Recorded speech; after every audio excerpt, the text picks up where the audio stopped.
There we go. There we go. Well, good afternoon, guys. Happy to be here. Thank you for having me again, John. I'm Nick Van Oss. I'm an SEL Services Coordinator with the St. Croix River Education District, and I serve all 6 of our member districts. My training is as a school psychologist, and for the past 3 years, I was working at a federal setting for behavior-focused special education program. So if you know SPED terminology, that's kind of deep within special education, very high needs students from a behavior perspective. And now this year I'm in a new role, which is kind of the complete opposite end of the MTSS framework. I'm all the way up at tier 1, kind of working at the systems level with all of our schools, about 18 of them. But I'm doing really similar work, which is focused on behavior support, SEL instruction, how we're structuring classrooms, how we're setting students up for success, how we're responding when students have difficulty. What I'm presenting on mostly today is tools for coping, tools for resilience, tools for well-being strategies that have been really important, particularly in the past year for self-care and stress management, because we are all experiencing chronic stress for over a year now. And one of the things that came about early in the COVID pandemic last spring was virtual calming rooms. I don't know who the original district was that came up with this concept, but they started to pop up copies of copies of copies and variations, quite a few of them last year. And we created a resource called a Calming Strategies Toolbox that was kind of an iteration on that idea of a virtual calming room. And I'll just get to it in a second when I share my screen. But our idea was to collect all of the strategies that we teach students to regulate their emotions, and then put them in this calming strategies toolbox and put resources there that people could use remotely last spring when we were, purely digital, and also have them be usable in the classrooms and at homes when people are pulling them up on smart boards, and have a little bit more information about what they do and why than some of the virtual calming rooms that I saw offered. Sometimes it was like a page of videos to play, but not as much information about kind of why this works, what it's doing to your brain or your body, how it's helping you. So we wanted this to be a really educational resource. So with that, I'm going to share my screen.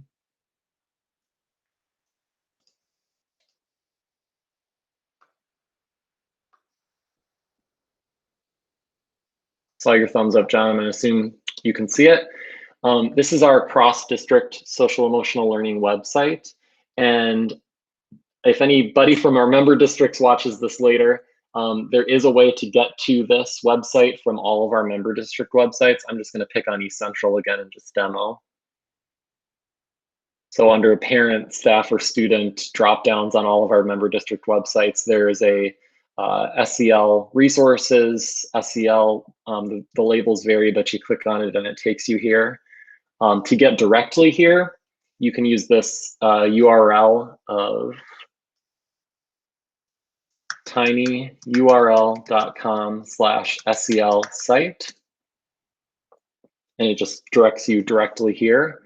And there's a ton on this website. John, you were with me this morning. I could talk for hours and hours about this, but I'm going to try and concentrate on this Calming Strategies toolbox. So I can click any of these buttons to be taken to one of these 5 buckets, or I could click here and go to the main page. And I referenced earlier, taking all these different calming strategies and sorting them into these 5 buckets that you see right here. And I think when we're off the cuff, when we're talking to students about, you got to build up your calming toolbox, you got to use your strategies. There's a couple that you think of off the top of your head, I found in education. People think of deep breathing, maybe counting, maybe asking for a break. There's more than that, especially as we get in the older grade levels and students are more capable of thinking beyond the tools that help them put on their brakes when they're already having a tough time. Older students tend to have more ability to process and think about how I'm setting myself up to have regulation of my emotions. So there's a lot of different things we can teach kids to help them manage stress, their frustration, their anxiety, their nervousness, their anger.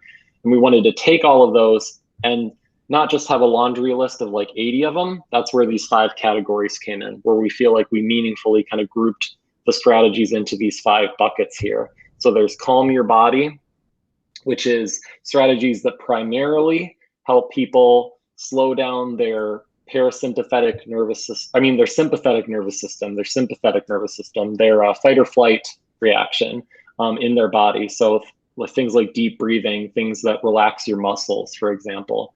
Calm your thoughts. We know that the inner monologue that we have and the way that we're framing our experiences has a huge influence on our body and on our emotional experience. So the way that we are managing that internal monologue, things like mindfulness, things like positive self-talk, positive affirmations, all of that, even distracting, things like counting, using coloring sheets are coping strategies. Expressing yourself, so naming your feelings. We say like name it to tame it in education. Talking it out with someone, journaling, so just hitting that pressure release and getting it out, very important strategies. Changing your space, things, for example, like, I need to take a break and remove myself from this situation. I need to take a few steps back. I need to go for a walk. Using noise canceling headphones, listening to calming music, fall in that kind of change your space bucket. And then taking care of yourself is a huge one. That includes doing your favorite things. When we think of self-care, if you search Facebook or Instagram for self-care, you're going to see these graphics of, listen to your favorite podcasts, put on your favorite music, hang out with your friends, read your favorite book, take a bubble bath, that kind of like favorite things stuff. That all falls in that idea of taking care of yourself. There's eating a healthy diet, getting enough sleep, a lot of stuff that falls in that last bucket of taking care of yourself. And just on this page, there's a little explanation, which we designed to be, student and parent friendly to the max, that talks a little bit about what it means to be stressed, distress. In biological terms, I would point to cortisol and adrenaline and norepinephrine, those stress hormones. But for younger kids, I often use the analogy of like, it's like a potion. It's like someone poured this potion on your brain and it changed the way your brain and your body works. And that's okay. And it's just important that we have these tools that we can use if we want to calm down when that stress potion has been poured on our brain. I found a lot of students really like that analogy. Before I jump into each of these 5 buckets, I didn't mention it this morning. We have a poster. You see kind of strategy specific posters here, and I'll get to that in just a moment, but we have a poster that covers all 5 of these buckets that I'm just going to click here. So this is meant to be neutrally branded. It's not branded with any of our member districts. So if an external district like BRAM, someone wanted to use a poster, this is probably the one I would point them to, the one I got to from that page. Each of our districts has a branded version of this in their school colors, and a lot of them distributed it to staff this fall to focus on self-care. But a handy little thing that I like to do, and I had a couple of teacher groups do this fall, is we printed this out, and then we spend a couple of minutes underlining things, strategies that we use pretty often, that we're comfortable with, that are part of our toolbox already. And then we would circle one or two, because you don't want to try and do a million new things at once. We circled ones that were our personal goals for the year for self-care.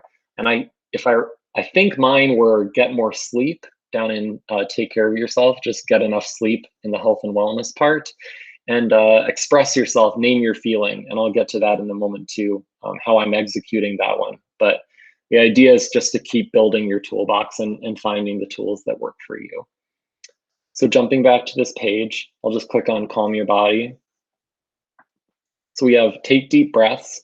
And like I said, this looks a little bit different than the typical virtual calming rooms that have popped up in the past year. There's this explanation here of what the strategy is and why it works, what it does for us. We try to keep that brief, but also, informative.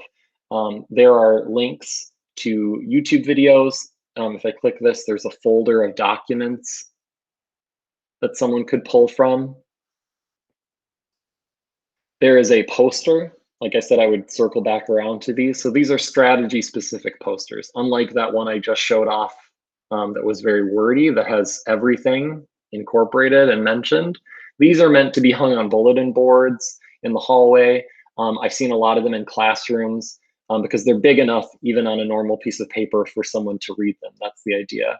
But this particular one is about breathing. So there's a couple different breathing strategies you could print off.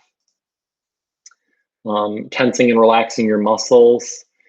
I'm not going to go through all these in the amount of time that we have, but here's just another example of a poster that guides students to tense and relax different muscle areas. That's what we call like the progressive muscle relaxation. Pacing or going for a walk, splashing your face with water. If you submerge or splash your face in cold water, it's cool. It triggers this thing called the mammalian diving reflex or response, where instinctually our body responds to that by slowing down and initiating that kind of rest and digest parasympathetic nervous system response, where our system starts to slow down just from that stimuli of the cold water in our face. It's really cool. Fidgets or sensory tools. So if I click on this toolbox, I get back to the main page. And again, I'm just skimming through these very quickly, but distracting yourself. So counting, especially for younger kids, is just counting to 10, counting backwards from 10, counting all the objects of a certain color that you see in the room is one of my favorites. Like count all the orange things you see, really distracts you from the distress and agitation that you're feeling. There's lots of coloring sheets. Positive self-talk, so how to challenge negative thoughts. Positive affirmations, so if I click this folder, I'll get a positive affirmations. Some positive affirmations. I know students really like these. Body scan or grounding, so mindfulness. Mindfulness is covered here. Practicing gratitude. So a lot of things focused on our inner monologue, like I was saying, our thoughts rushing through our heads. Expressing yourself. So one of the first things here is name your feeling. And I mentioned earlier that this was one of my self-care goals for the year. And there's a couple of different visuals here that we use with students to help teach them about their emotional experience. But we know that the mere act of just putting a label on your feeling helps you have some control over it, helps you just like acknowledge what you're feeling instead of it kind of controlling you. It kind of takes you out of autopilot mode to just put a name on your feeling. So the mood meter is just my personal favorite. I love all three of these, but mood meter is my favorite. It was developed by brilliant people at Yale University. And they're friendly little loading wheel. There's a lot of different things that we can put over it. So we've got all kinds of layers of complexity. You know, there's a blank one. There's one with just emojis. There's one with some words. This is the adult one that I've seen a lot of PLCs use because it has all the vocabulary words.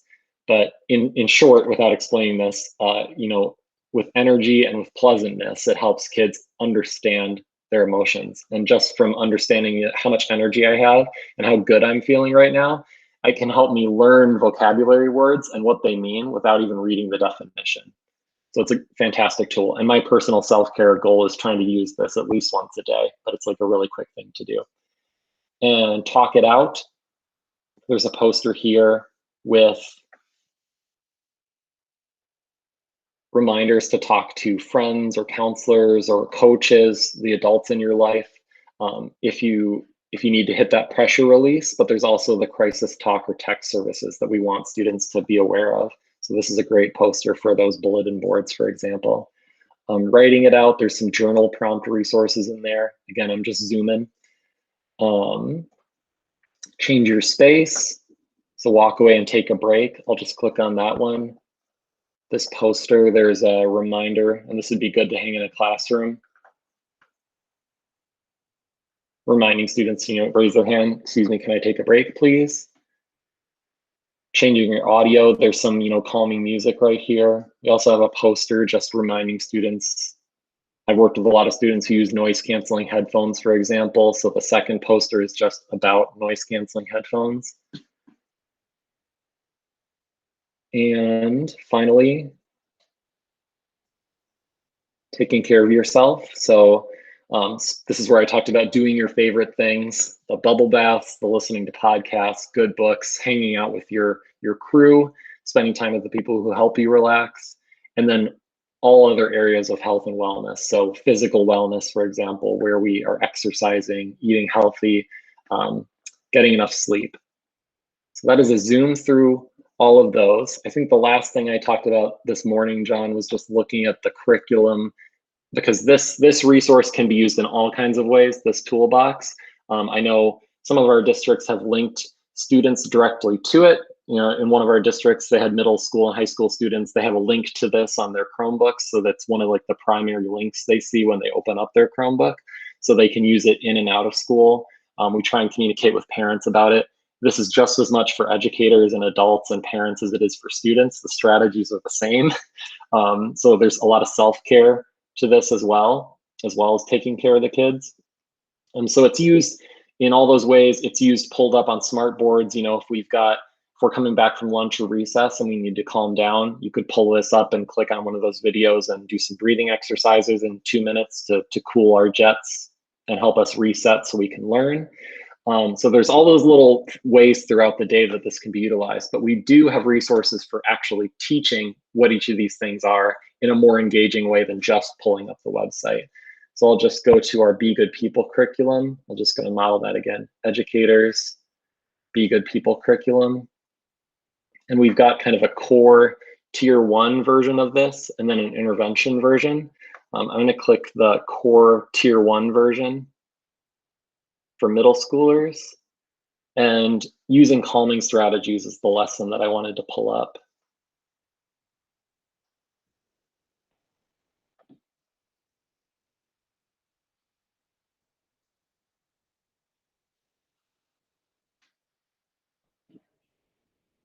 Just waiting for it to load. And I'm going to skip forward again like I did this morning. So this particular lesson is really framed around those 5 categories that I just went over. And it includes a more eloquent explanation than I gave because it's written out about kind of what it means to calm your body. But then we go through strategy by strategy. And there's a Pokemon card, kind of that's what I modeled it after because I've worked with a lot of students who really like Pokemon. So a Pokemon card with kind of a label and a short explanation of what the strategy is. And that just keeps going through all of the things. But the cool thing is if you click this little button, it takes students right to that part of the website I was just looking at where there's more information and resources to learn more. So there's a lot of different ways to teach this, but one of the ways I've seen this year that I thought was really cool is they did a jigsaw where they gave students time to click on these Pokemon cards. They shared the lesson with them. Students clicked on the Pokemon cards, got taken here, and they did their own reading and research to learn a little bit more about what the strategy is. And then they did a jigsaw where they rotate and tell other students what their strategy was and what they learned about it. So it's a cool way to engage and have them learn. And I think the other last thing before I do questions that I did talk about this morning is under other resources, we have mobile apps. There's just a couple on here. We tried to put the free ones first. So both of these are free, both focused on mindfulness. Mood Meter is not free, but it costs $1 one time, which is, besides free, as cheap as it gets, because once you get to Headspace, Calm, Insight Timer, they have trials, but after that, it's kind of a monthly subscription, which tends to be like 10 bucks a month, which is pretty pricey. But Mood Meter is $1 one time, goes to Yale University's Lab for Emotional Intelligence, and I'm sure they're doing good work with that money. But this has been really easy to integrate into my self-care routine because it's a very simple app. No audio recordings. You just open it up and you check in and you just click somewhere on that mood meter. Like the screenshot there shows the word disappointed. So you just click something to put a label on your feeling. Then it gives you a little text box to write anything about why you're feeling that way. So it's kind of like a mini journaling thing. And then you tell it if you want to stay or if you want to shift. And if I check in when I'm watching a movie on a Friday and I'm feeling pretty calm or chill, I would just probably say stay. And then it says, thanks for checking in. If I say, you know, I'm frustrated and my choice is to shift, it'll give me a suggestion of a strategy. But often the strategy doesn't even so much matter to me. It's more just the experience of kind of putting a name to your feeling and a little mini journal where you can say why often that hitting that little pressure release when you don't have a good friend to tell why you're upset is really helpful. So trying to walk the talk that we're teaching students. I think that's about it. So I will pause for questions.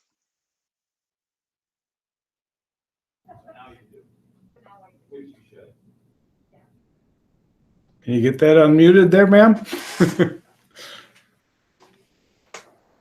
Oh, she's got helpers. Excellent.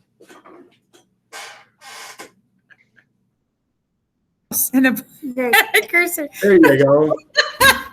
Oh, it's in the afternoon. Okay, I was wondering if you could give me the link so that I can get back to those posters and stuff later. Yeah, absolutely. I can't see it in it's too small for my old eyes here to. Yeah, I'll put that in the chat, and maybe if your helper might be able to help you. But I just put it in the chat of our meet here. Okay. And I've got your I've got your sheet. Oh, it disappeared. Oh, could you just put it on there for me? Mm-hmm. Oh, that'd be great. Because I had a teacher walk by and she said, "Oh, I'm doing that with my students. I want to see those posters." And I said, "Yeah, I do this with my kids too." That box breathing, I've done that with several kids. That's my personal favorite one because the military uses that one.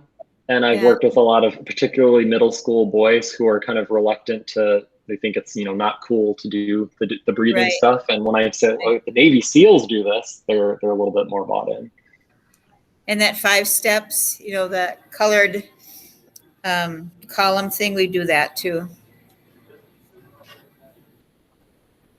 A lot.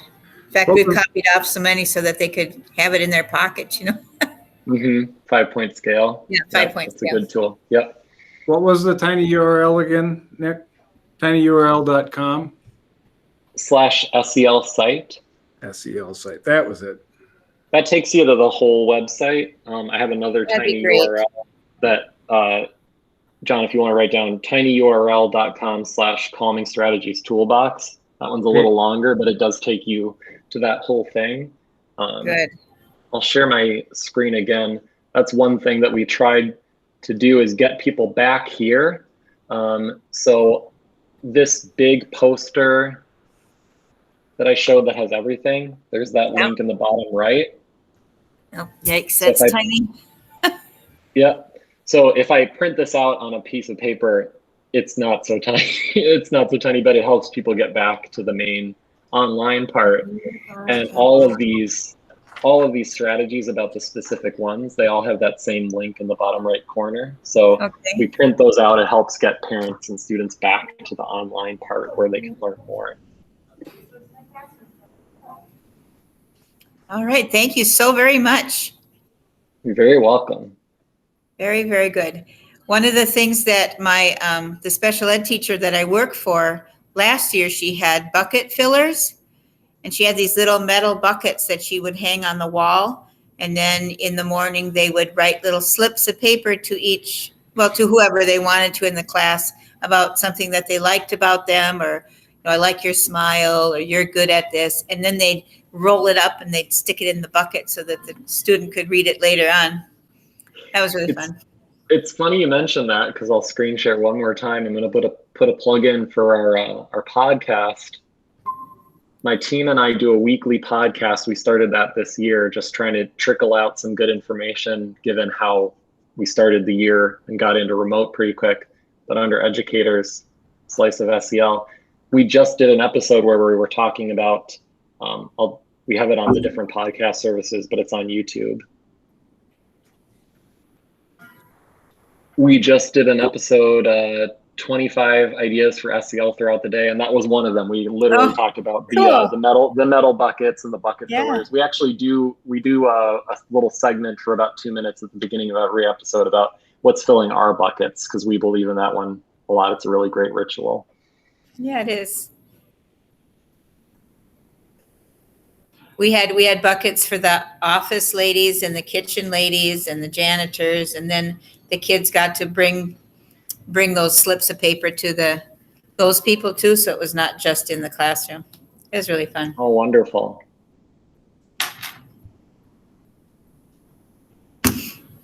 So thank you so very much for presenting. This has been really interesting. Yeah, my pleasure. Thanks for having me again. And April, I'll bring that paper out to you in just a couple minutes. Okay, thank you so much. All right. Bye.